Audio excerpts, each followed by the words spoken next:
Shalom, everybody. It is April the 12th. We are talking about the double Parasha Tazria Mitzvah, and that's the end of the class. Thank you.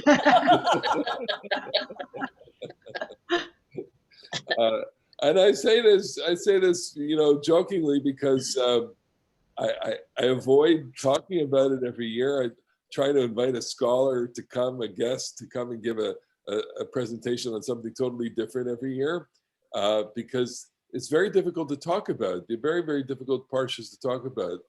Except, as we've been saying over the last couple of weeks, when you look hard, when you look deeply, you can find anything in the parsha. And I know that for some of us, these issues of ritual, sacrifice, when you think about the kinds of things that I've been talking about, place your hand on the animal, and that's a whole story, and the fat of the animal, and that's a whole story, and the Nadav and Avihu last week, which I thought was a riveting story about the way that Moses related to both of them, and the way that the two boys kind of acted in an exceptional fashion. I thought that those brought, for me at least, new vantage points to these texts, which admittedly I haven't paid as close attention to in the past as I should have, because let's face it, there's no story there. There are few stories there. They deal with world that is completely unrelated to our own world, we think. Most specifically, they represent, I think, a primitive, and I'm using the word in quotes, stage in the development of Judaism, biblical Judaism, the temple or pre-temple rituals, which of course we no longer have. And they deal with aspects of life that are foreign to us, namely living with animals, sacrificing animals, and blood, and fire, and the things that that shape the primitive environment.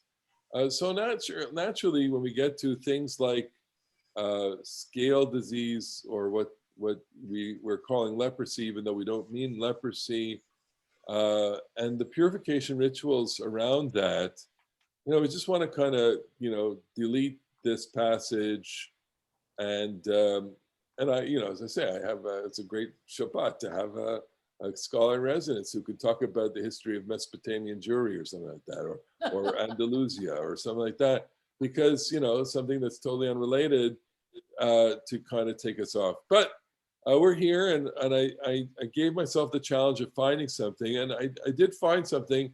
And as usual, you get involved in it and you realize how much you don't know and want to look some more and more in this and find examples. Unfortunately, I don't have a lot of visual material today, so it's going to be more textual and conversational, which is fine. We can afford that from time to time. So here we go. I'm going to go into the text of it's a longer text, and try and dissect, if you will, the elements going on in this text, and then bring a certain set of parallels. Now, we're going to focus on one aspect here, the diseased person. The diseased person with the skin disease. We usually understand that, it's usually translated as leprosy. Leprosy is not the disease, but we're going to leave the word leprosy in there. It's probably a scale disease, a skin disease, or some contagious disease. I was inclined to talk about the idea of plague and contagion, and there's really quite a fascinating literature that draws parallels between what we are experiencing now with the coronavirus and these parshas, or this idea. Yeah. But you know what? It's not that we're done with that, but it's like I've overloaded on that. And I am frankly more interested right now in the question of re-entry into life. And for those of you who know the Parsha a little bit, you know that the person who gets diagnosed with the disease has to spend some time in quarantine and then has to re-enter. And I'm looking at that question of re-entry as really a central question. And as a rabbi, I'm asking the question from the perspective of the shul, in the sense of, over the last few weeks, individuals have been coming back to shul. And I realized, and of course I realized this myself, a long time ago when I first came back on the first week, and those of, some of you who were there really from the beginning, you can relate to the strangeness of the experience, the overwhelming sense of there's both emotion and fear and a sense of transition, and all of those are very, very complicated things. This past week, one individual came back to shul and remarked, how emotional they were, in tears, on being back and seeing the ark open, etc. And we have to take those things seriously. And I haven't yet, sculpted a ritual of reentry. It's quite likely that I won't use turtle doves, slaughter, blood, and water and oil. Good. You pretty much, yeah. You're welcome. Yay! However, I do feel that. Well, we'll leave it blank. I'll say something is necessary. I haven't yet figured it out. Let me go to the text and explain, some of the things that are going on here, and then go to an example of reentry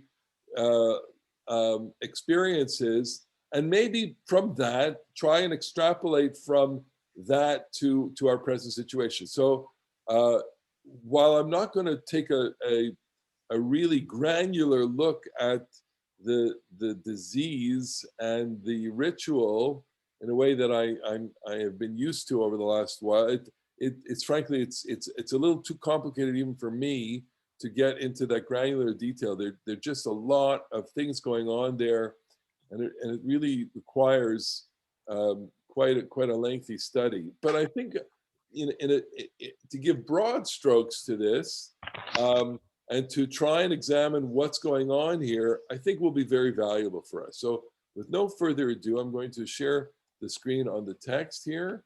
And here's this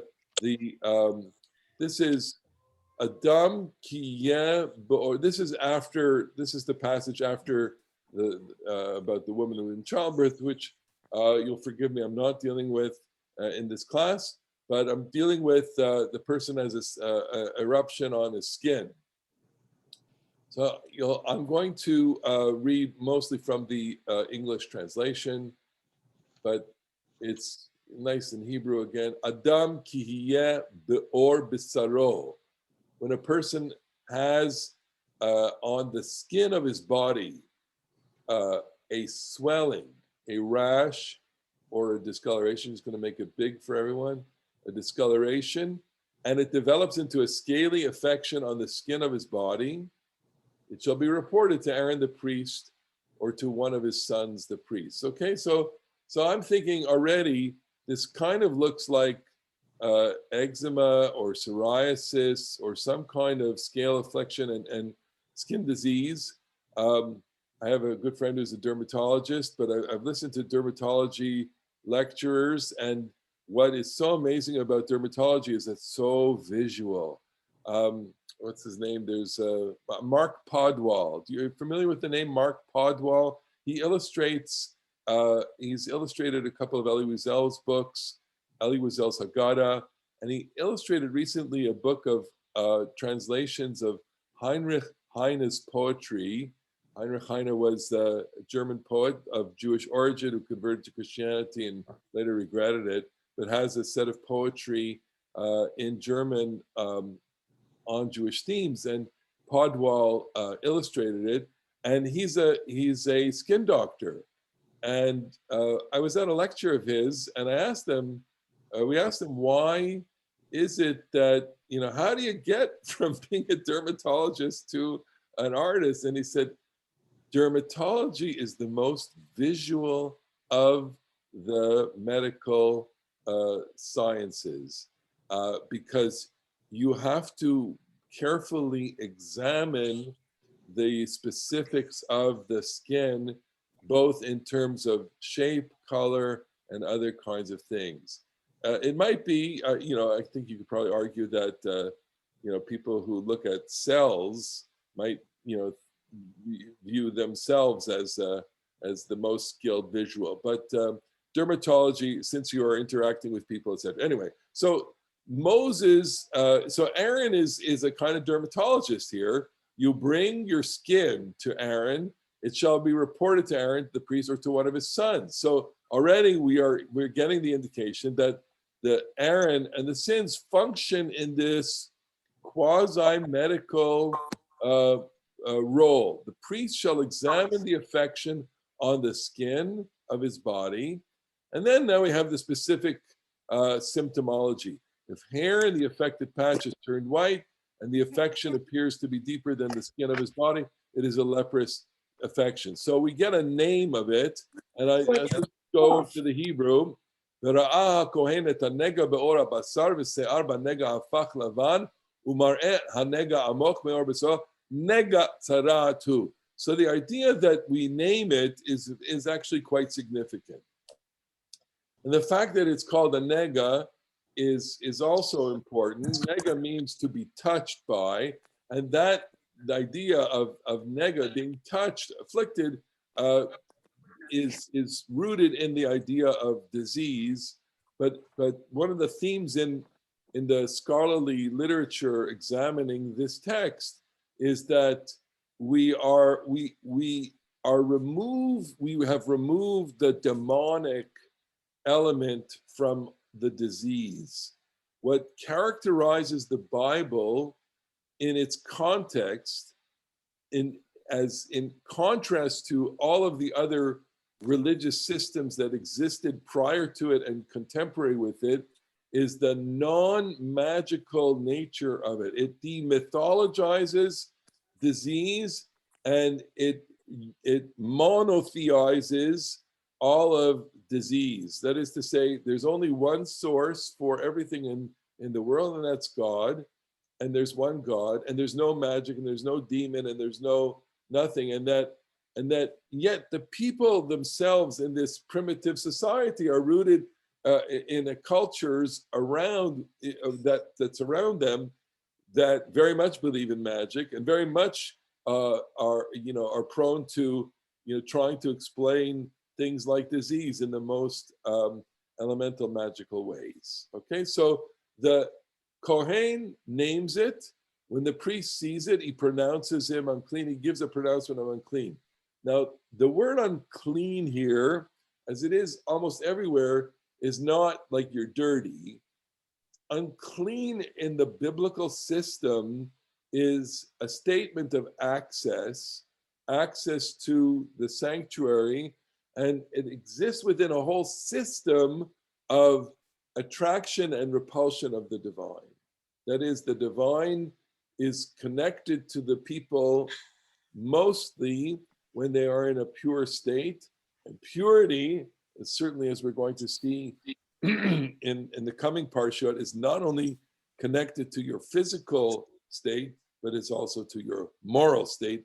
And that is, of course, the great contribution that the book of Leviticus makes, that sin is defilement, and that sin is the first, functions as the first order of defilement, which pushes you away and makes you, so to speak, unclean.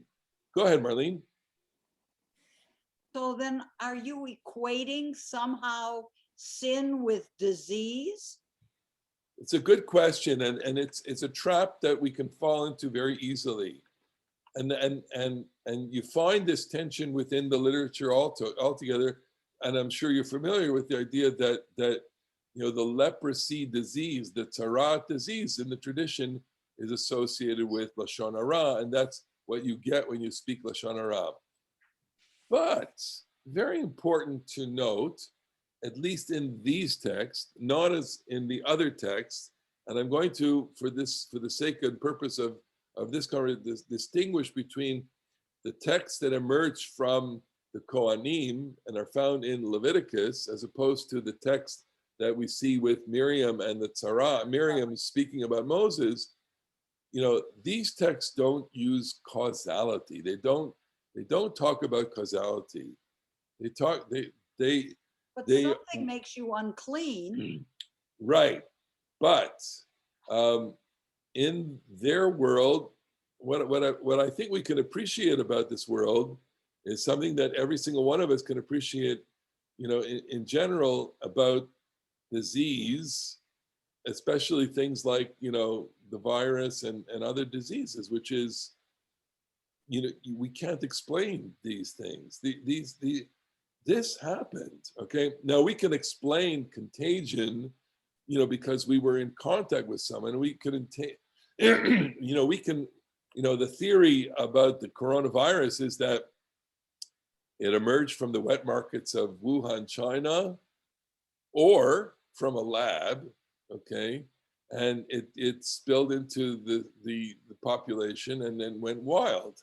And then the press and the scientific community basically say, we are not really sure how it arrived, how it arose. We have our theories about how it arose. We certainly know how it is spread. We certainly know how it got from, we can trace that for the most part. But we don't know how it arose. We don't know why it arose. We do know that things like this happen. They tend to happen once every, I don't know how many years, X, 90, 100 years, okay? Our conversations, we're old hat at this now. We're a year, 13 months into this. So the early conversations that we had, I remember with Dr. Lacey, it was, we've been overdue now for a big pandemic, which I guess if you're an epidemiologist, you know that the next one is always around the corner. We who live in the world without paying attention to these things, we don't know these things. So in antiquity, disease happens. Disease happens all the time. And people suffer from terrible diseases, and there seems to be, and people do read these passages in light of contagion, and they understand in this the Bible's way of dealing with contagion, because the person has brought a random, uncertainly and chaotic element into the community, and who but us now can relate to this?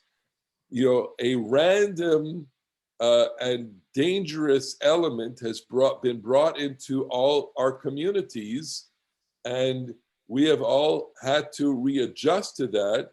It has shaken our sense of normalcy and we are readjusting our normalcy based on the duration of time lapse from the original occurrences and from its spread to now its mediation through all sorts of means, most notably the vaccination regime, which we were talking about just before, and also mitigating it with certain kinds of behaviors, namely social distancing, masking, and other aspects of hygiene, which will probably carry on into the undetermined future. We just don't know how long. I'm thinking now about what's going to be next fall. Are people going to want to sit close together? That kind of thing. Even in a fully vaccinated community, people may not necessarily want to sit next to each other. So what's that going to look like? So back to the question though, is there a cause? The answer is not in this text. Of course, in other texts, yes, but not here. And then what that means is that this is a feature of life. And as a feature of life, it's something that has to be uniquely dealt with because it's a unique feature of life in its physiological, spiritual, and psychological ramifications. Okay. All right.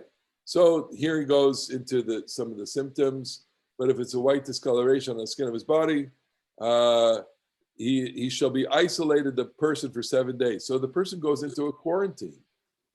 After 7 days, the priest examines him, verse 5, and if the affection has remained unchanged in color and the disease is not spread on the skin, the priest shall isolate him for another 7 days. What's fascinating here, on this reading is that they understand that a person who's afflicted with a certain kind of disease has to go through a quarantine. We all have to go through a quarantine. I'm guessing, and I'm going to just stop the share here for a second. I'm guessing that every single one of us experienced a quarantine at some point. I know that I do that. I did that early on. I just had to, I went to the APAC conference. I forget, it was like end of February, beginning March last year. And I made sure that I was not around anybody for 2 weeks. I didn't go out to any place because there were 3 cases that they discovered following APAC. There were tens of thousands, there were 13,000 people there. But we were all in a collective quarantine for a long time. And I know, Susie, you had New Rochelle. You want to just talk about that for a second? You were ground zero. Yeah, so right. So I'm in ground zero, and there was I was in quarantine twice actually. After there was okay, so in New Rochelle there was that 1 week. There was this 1 weekend that was essentially three super spreader events. There was Shabbat Tefillah, and Young Israel gets a big crowd in shul. Yeah. And so there was the patient zero, whose in-laws I know. I just recently found that out. I didn't recognize his name, but his in-laws are both doctors, and I know them both from Einstein. So there was Shabbat morning, and then Sunday there was a funeral and a bat mitzvah. Okay, there you go. Yeah, all right. And then there was later another funeral, and I gave somebody a ride to that funeral who then tested positive. So that was my first quarantine. And then last Pesach, I had a fever. So, so I was down then. So, yeah. So there you were really at the, the ground zero of it, in New Rochelle. I remember that. And look, and all of us, we're in one way or another, certainly locked down, for sure, everyone.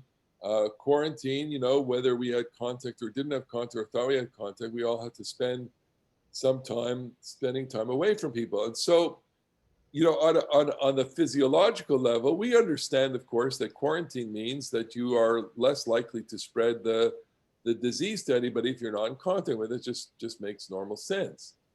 But what we are still experiencing is the high degree of isolation and the psychic and social deprivation that isolation provides, which I think, the Torah here is being intuitive to, without stating it in the language that we are using, that the Torah is aware that a person is going to be affected on some level. And the Torah's, primary level of understanding is the religious level, that is in terms of the relationship between the individual and God and the community. And on those levels, the Torah is going to respond. I don't know if I saw another hand go up there. Marlene, go ahead, and then Diane. Does that separation from the community also separate you from your relationship with God? Does that mean you shouldn't be davening or praying or feeling that closeness? So will it have that effect?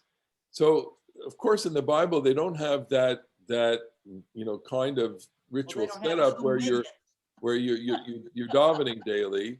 The question is, I don't want to project too much on this person who is afflicted, but I know that if you have a little mishap, a fall, or you have a cold, or you get a headache, or you get, some of us who are very, very sensitive to the fluctuations of our bodily health go into various levels of lethargy and melancholy, when we're not feeling well. I think about even today, we're it's raining and cloudy and everything, and it's so interesting. It's just so fascinating. I like to be the rabbi, because I get to observe, and I see, last night and this morning, even prior and during the meeting, people are less communicative, less talkative. And what's that about? It's simply the weather, folks. It's the weather. The weather is, dreary, so we're all dreary, right? It's hard to be uplifting when it's raining outside. I have this joke I say all the time, which is, I could get up on the bima and read the phone book. If it's a beautiful day, they'll say, "Nice sermon, Rabbi." And I could be Martin Luther King and give, the "I have a dream" speech. But if it's a rainy day, they'll go, the dream again, And it's really tied to a sense of mood. Go get a disease, okay? And here we're talking about a disfiguring thing that is communicable. Well, amp it up for a moment to something that is a little more serious, and then we're talking, real terror and real sense of fear and real depression. Look, I don't have to tell anyone around this, in this session, that disease is afflicting.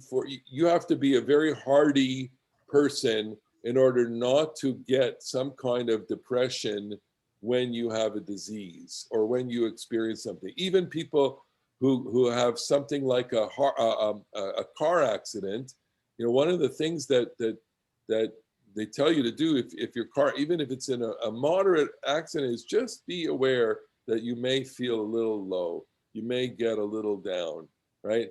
And we understand all of that from a psychological perspective. Certainly, they didn't have car accidents in antiquity, but they had the equivalent. You could fall off something and break something, and they didn't have, good ways of healing your broken bones in antiquity. You could be very depressed, and there could be a life-altering event if you had a compound fracture of something. Okay, so you can see then that the whole notion of having to put someone in isolation may have all sorts of ramifications, and they are religious and spiritual. I'm going to go back to the text now. I'm going to go to, we'll zip through, it goes quite extensively into the symptomology, and then here I'll just do we're in the second 7-day period. On the 7th day, the priest shall examine him again. If the affection is faded and is not spread on the skin, the priest shall pronounce him clean. So in other words, you are clean. It's a pronouncement that you would almost hear from, a doctor. You are in remission. We kind of need a sense of, an official pronouncement when you have moved from one stage to another stage in disease. It is a rash. He shall wash his clothes, and then he shall be clean. So we have a transition to the clean status. And then it goes on and on and on and on and on and on and on and on about the scale, disease, etc., undiscolored, and all the symptomology, which is absolutely fascinating. But it's going to take us a few. I want to go to the next piece here, which is chapter 13, and it goes into eruptions in fabrics, etc. Now, chapter 14, we get to the rituals of reentry. The Lord spoke to Moses saying, this shall be the ritual for a leper / scale disease afflicted at the time that he is to be cleansed. In other words, he's been examined, and you go, you're good. Okay, you're good to go. When it has been reported to the priest. So the priest shall go outside the camp. So where's the guy? The guy, and I'm using a guy. He's outside the camp. He's in a quarantine status in some kind of place, and he's a vulnerable place, but he's also not in contact with a lot of people. The priest, that is to say, a member of that hierarchy, the holy hierarchy, has to go outside the camp. That's also fascinating. It's not delegated to a little Uber driver, okay? It's the priest. If the priest sees that the leper has been healed, verse 4, the priest shall order, put an order in. I want 2 live clean birds, please. Some cedar wood, some crimson stuff, and hyssop to be brought for him who is to be cleansed, okay? Not exactly sure why, but it's interesting to note that these items are also brought for the red heifer, and that the red heifer functions as a detergent ritual, a cleansing ritual also. And so having cedar, crimson, and hyssop is probably the concoction of things that is necessary for cleansing. The live clean birds we're going to think about in a second. The priest shall order one of the birds slaughtered over fresh water in an earthen vessel. So he takes the bird, a dove, okay? He has a piece of clay. Somebody's holding a clay pot underneath. He shechts the dove. Now, it's a little bird, so it's easy. You can do it with one hand, but because you can't hold a clay thing, and shecht the bird with your second. He's either holding it himself or he's shechting it with his finger, okay? So, but there's the pot or the clay thing has fresh water in it. It's clay. He takes and then he slaughters one. So blood is going into the water. So you got fresh water and bird blood in a clay pot. He takes the second bird, the live bird, along with the cedar wood, the crimson stuff, the hyssop, and dip them together with the live bird in the blood of the bird that was slaughtered with the fresh water. Okay, you can all say that, but it's, for us it's yicky, but for them it's, it's got the beauty of the ritual going on here. Where is this coming? I'm going to just offer a theory that I came across that seems to be the weight of scholarship here, is that, look, there are certain things that we can't break away from. I'm guessing that our priestly ancestors, they don't want to have anything to do with magic and magical rites, okay? Of which this is a kind of relic, okay? With one exception.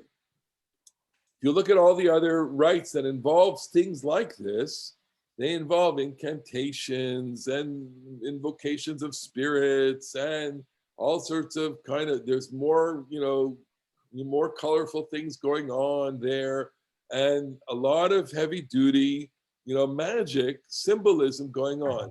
Here, all you have is the bird, the blood, the water, the crimson stuff. Nothing is said. No spirits are invoked. There's no trace of a demon or anything. And that is very significant. That says they are making a break from this. They understand that the people need this. We'll see in a second why these people need this. All right. And then you need a ritual to do this. So he's choosing the ritual to do this with. I'm going to mute everybody because getting a little feedback. Sorry. All right. And then what does he do? He spritzes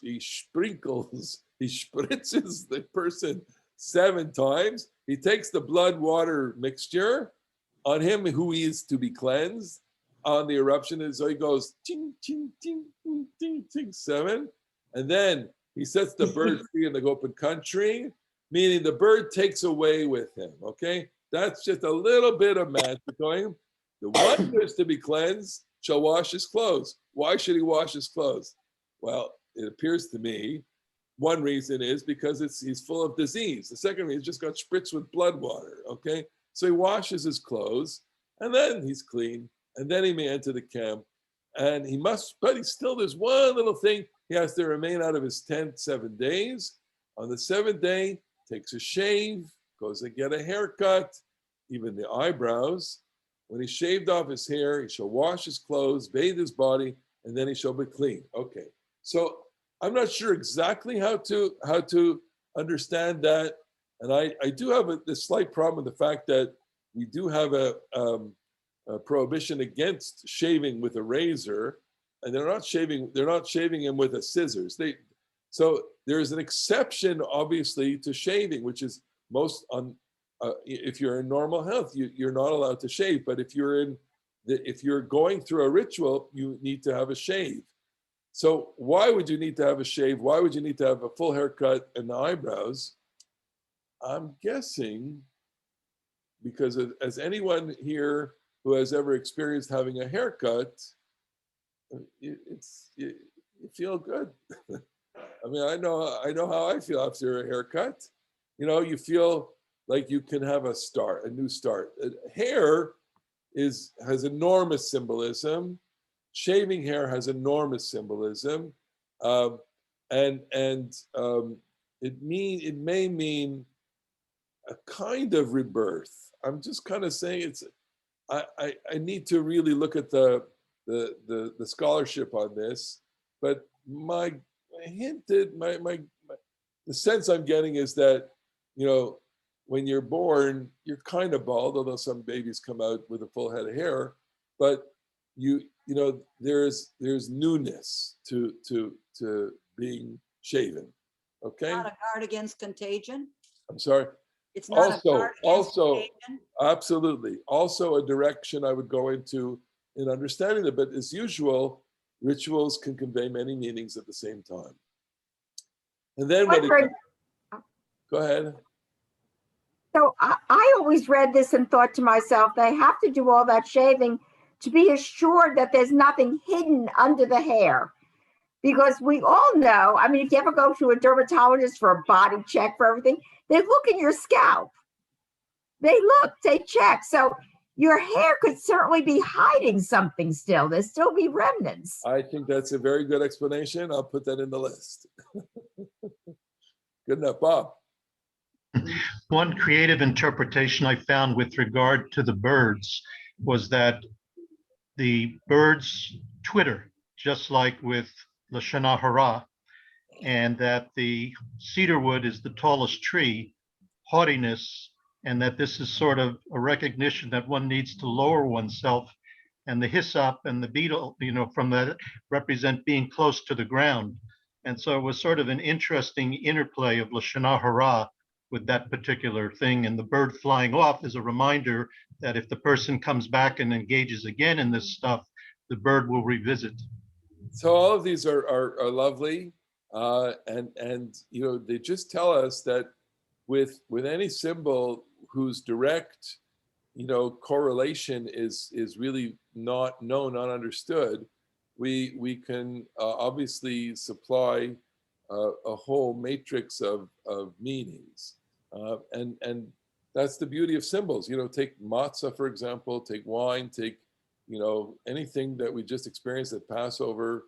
You know, you have meaning on top of meaning. I mean, and the joy and the creativity and the challenge with any kind of symbolic structures to make it make sense and to make it cohere. But the deeper thing, and I just sent you a link to it, was this thing about Tumah and Tahara, and that brush with death of different sorts, that the mourner may also engage in some of these things, and that in this whole Parsha, there are different things that may connect up with mortality. And I'm wondering. Absolutely. And I think that that's very valuable. And I would go there also in terms of, you know, one of the direct experiences, and this is a good way to segue into this next little topic, which is the idea of reentry requires a set of symbols. It requires not only symbols, but rituals.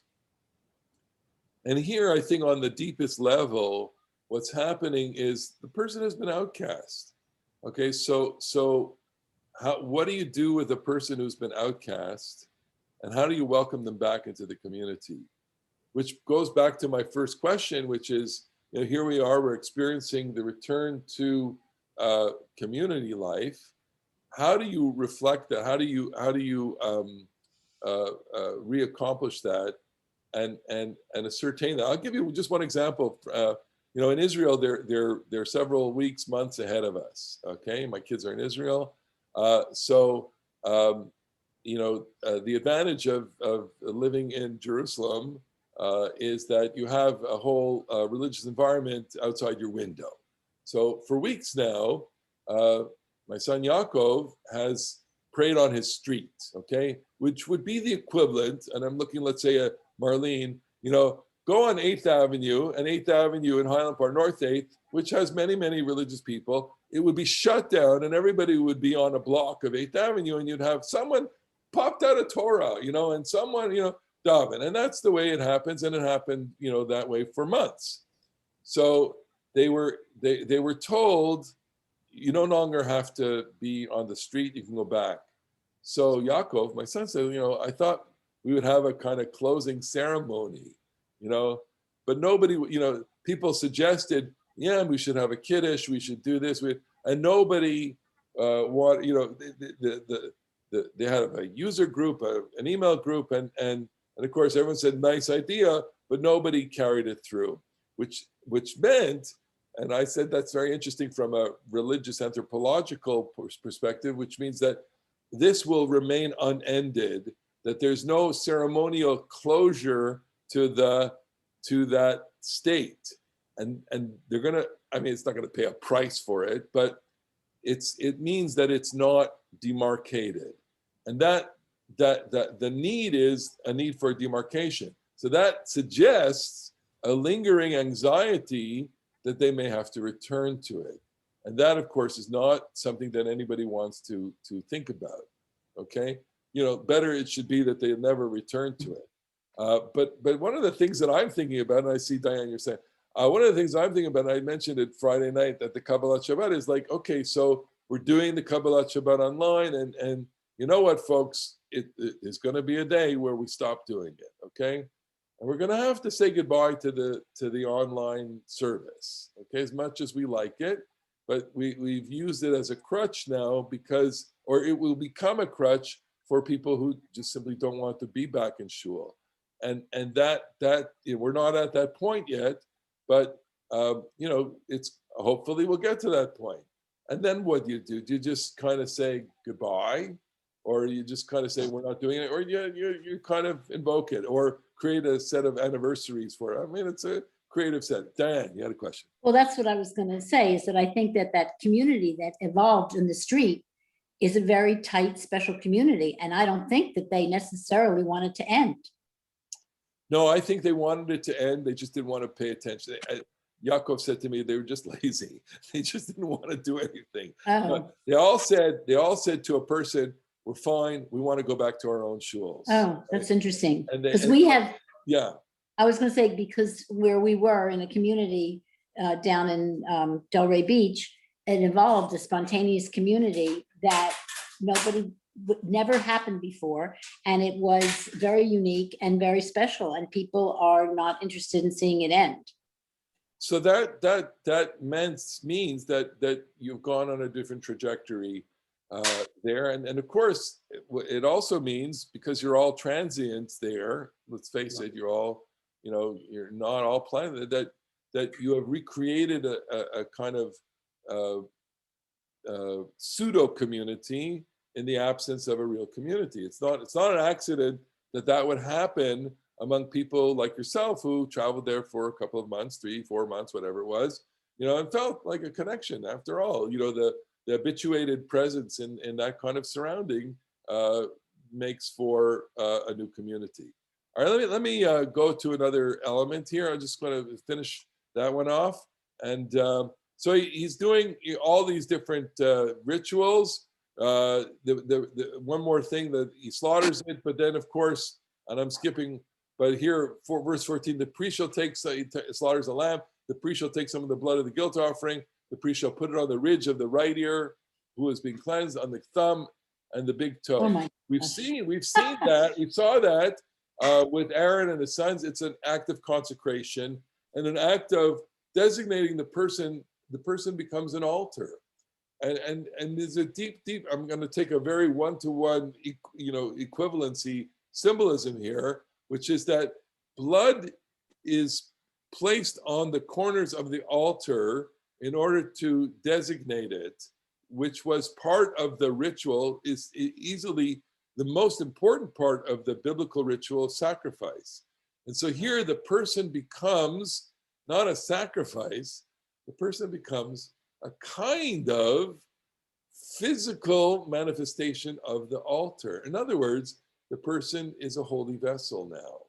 That itself is fascinating, that the daubing of blood renders the person as a vessel, okay? And then the person gets some of the oil, the priest puts the oil on the palm of his hand, the priest dips his right finger in the oil and puts the palm of his left hand and sprinkles on the oil 7 times before the Lord.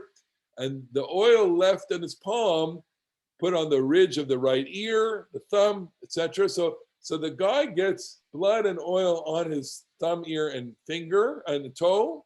And then verse 18, the rest of the oil in his palm, the priest shall put on his head of the one being cleansed. Thus the priest shall make expiation for him before the Lord. I have to say, look, as gross as that may make you feel, you're getting anointed, okay? And that makes you special. Anointing is a designation. Anointing is elevation. Anointing means you are accepted. You have been received. You are being embraced. Notice, no words are being said here. No song is being sung here. It's a very quiet, silent, consistent with the theology of the Kohanim, which is a sanctuary of silence. Okay, and then they sacrifice the thing, etc., etc., etc. Okay, now I'm going to go to something that is like this, but a little different. I was looking for, so I Googled rituals of reentry. And I was specifically thinking about what to do when you reenter society. Now, I have some personal experience that I'll share with you. As you know, Kim is a heart transplant recipient, and then subsequent to that, after the process of healing at the beginning of that, I did a little ceremony with her, and we made a kind of ritual of reentry, invited a few people, and gave her a new name. And that was very, very powerful, in terms of reentry. And I truly believe that, in the recovery from illness, should we be lucky enough to experience that, that requires, it's a very complicated set of emotions and complicated set of boundaries to cross over. The personal boundary, the communal, personal, familial, personal, friends, and also the sense that your life has new meaning, especially after a kind of catastrophic event such as that. And many of us certainly, have experienced that on some level. Of course, we've experienced the opposite when that unfortunately did not happen. But even, and we touched on this before, the idea of re-entering society, the community, after a traumatic experience, a passing, a death, etc., these are very powerful. We don't have enough of them, I think. At the end of Shiva, we do have the kind of, the walk around the house, the walk around the block, which is a kind of a hint at a greater symbolism that you need to go back into the community, and that after 7 days, part of what we experience is that a great deal of hesitation, but a great deal of necessity. You can't stay in your house. We all know that life goes on. And it's, the passage time is 7 days, and therefore you go back into the world, notwithstanding the fact that you may, in fact, not be ready for this. I wish, I said, I wish that we could have a kind of ritual, a priestly ritual, where I stood at the doorway with 2 birds and slaughter them, and sprinkle blood and oil over you and anoint you to go back.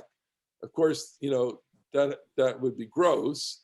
But I'm guessing that even if I created a different kind of ritual that involved a prayer or a statement or some kind of symbolic act, it may yet be too soon. Where we come close to this is and it depends. We don't have a kind of obligatory statute that says you must do this at a year. You must do an unveiling at a year. You do an unveiling when you do an unveiling. 1 second, sorry. You do or you do, I know that the end of Kaddish, so the end of the year of Kaddish, in a normal circumstance, sometimes a yortzeit is made, sometimes a shalosh shudis, a small kiddush or whatever, that is done. And those become powerfully significant in terms of re-entering the community, saying goodbye to we want people obviously to stay in the minyan group, but saying goodbye to the Kaddish actually may have some kind of deep significance. Bob, you wanted to speak there? Or, yeah, I just wanted to say that this is very powerful. And in the medical sector, dealing with veterans who are returning from war, the Department of Defense and others are dealing not just with physical injuries and emotional injuries and social injuries, but what they call moral injuries. Yeah. And the question of how do you reintegrate those individuals who've experienced moral injury on the battlefield or elsewhere, and they are similarly wrestling with what are the quote rituals or healing processes that not only help that person, but the community themselves reintegrate folks. So great segue into this little article here. I'm just going to take 2 seconds to highlight this. This is from a Professor Shad Maruna. He's at Rutgers University in Newark, actually, and he's written on the reentry of criminals from the justice system. I know, Barney, we've got to get Barney on here because Barney Hoffman, Judge Hoffman, has worked very, very extensively, especially with addiction. So he quotes this Ronald Grimes, a professor he's at Canadian. Thank you very much. Wilfrid Laurier University. He's a specialist in ritual. And he writes as follows: the primary work of a rite of passage is to ensure that we attend to such events fully, which is to say spiritually, psychologically, and socially. Unattended, a major life passage can become a yawning abyss, draining off psychic energy, engendering social confusion, and twisting the course of the life that follows it. Unattended passages become spiritual sinkholes around which hungry ghosts, those greedy personifications of unfinished business, hover. That's a stunning statement, and it's such a powerful idea. I guess, Bob, it does reflect the need for people in places of transition to have something, because otherwise unattended passages, in other words, when you come home and no one makes a dinner for you, no one welcomes you, no one hugs you, no one says anything to you, it's empty. It's a spiritual sinkhole.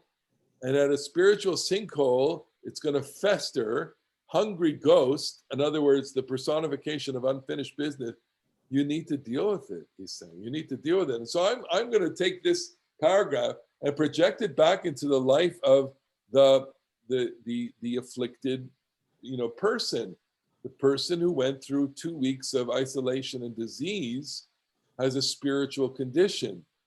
Thank God the Bible created a set of rituals and a vocabulary that enables that person to make a transition from their unclean state to a clean state, and gives the person, the vocabulary is the blood on the ear, the blood on the thumb, the blood on the toe, and the oil, etc., without saying anything, but that the person has been designated no less by one of the leading echelon people of the society.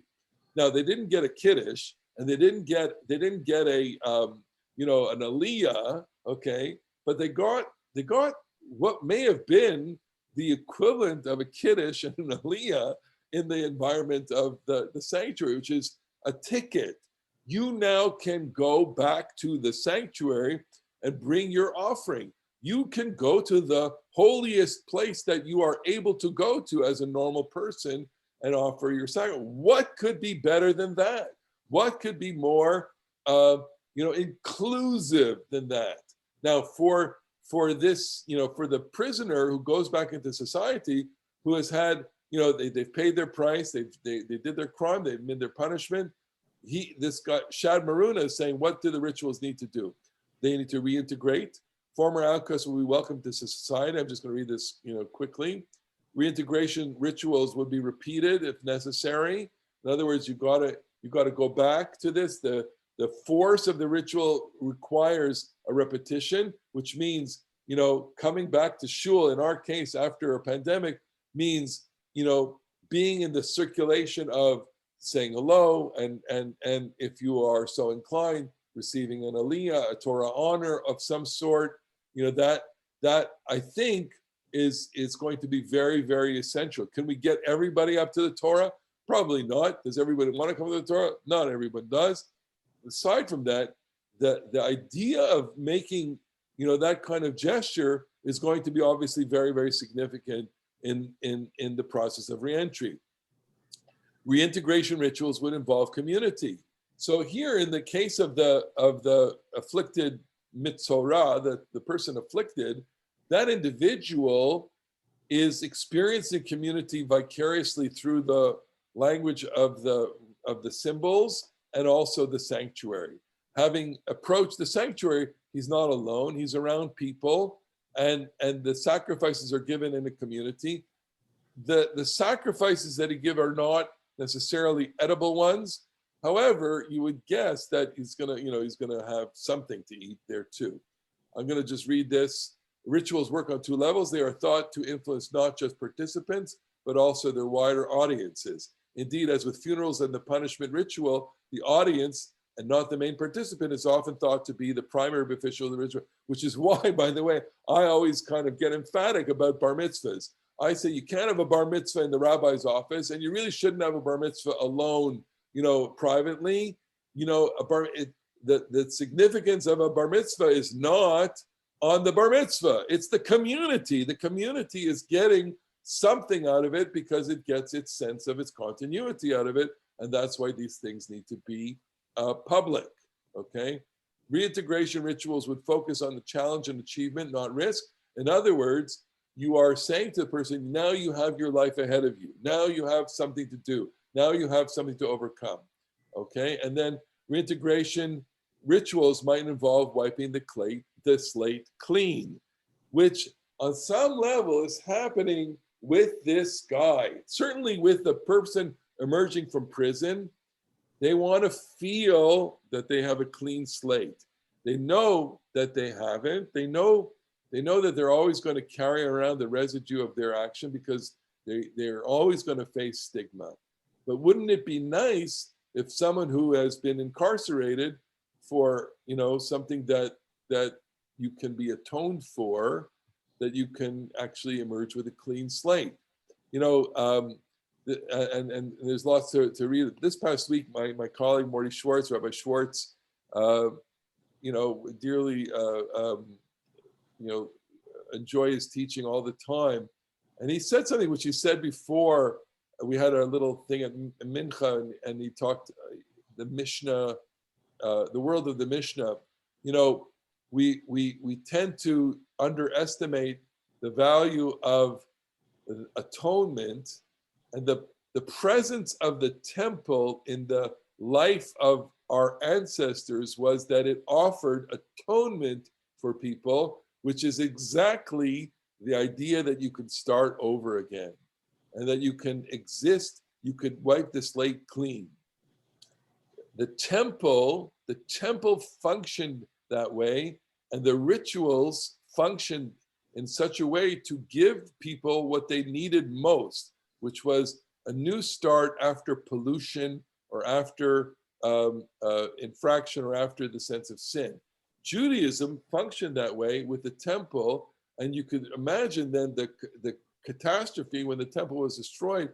People had no longer had a means of that but they did have, what was evolving at the same time, which was prayer and other rituals, and that became the means of atonement.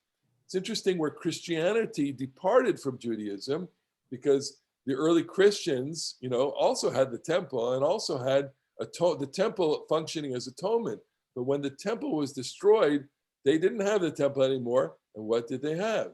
Well, they had Jesus. Jesus became the symbolic atonement for the early Christians and provided early Christians, and then of course, millennia of Christians, an accessible means of atonement. Faith, in Jesus offers you atonement. And you can see, exactly where the two religions differ on that note alone. We all have our ritual frameworks. A lot of Catholicism borrows from, the imagery of the temple, certainly incense and sacrifice, the language, but Judaism goes in a completely different direction from Christianity, because obviously doesn't accept, the personality and the figure of Jesus as a savior or an atoning sacrifice, and carries on in a different way. Alana, go ahead. It's not exactly the same, but the ritual of the Yes. mikveh, has also to do with renewal or cleansing or Yes. all these things. So we do have a few things in our religion that are connected. We do have that. I'm glad you mentioned that. The mikveh functions, very much as a part of that, and in some circles today, is not only used in terms of nidah, the menstrual purity cycle, but it's an accessible point of ritual for turning a point in your life or a renewal of a different sort. And there is literature. If you go to ritualwell.org, that's a kind of common website for these kinds of newfangled rituals. And I have a lot of literature on rituals for, I was looking up, I was looking at this book to see if they had rituals for reentry after illness, and they didn't, but they had a ritual for starting a regimen of dieting, or a ritual for, there's a ritual for ending a relationship. There's a ritual for sending your kids off to college. There's a ritual for going to Israel for the first time. There's a ritual, and putting away your sukkah, putting away your Passover, dishes, which, is lasts all the way to Shavuos, basically. There's a rich, and part of, I often like to say, I need to put a shingle outside my house that says, Rabbi Elliot Malamet, Rabbi Han Parkinson of Temple Congregation, and creative ritual designer, because I find that one of the things I need to do from time to time is invent things and understand that that we have a limited array of life passages that are addressed by the religion, but retirement, for example, is a life passage. Graduation is a rite of passage. As I said, recovery from illness and restoring your sense of community, recovering from a burglary. These are, things that don't often occur, but require a certain kind of ritual expression as the person here requires a ritual expression. And I think, you know, the deeper we go into this kind of examination, we see that the Torah is really trying to answer a very, very interesting set of questions, which is, how do I gain a restoration in my life after a near catastrophic or an alienating experience? That's what's going on here with Metzora. What about Birkat HaGomel?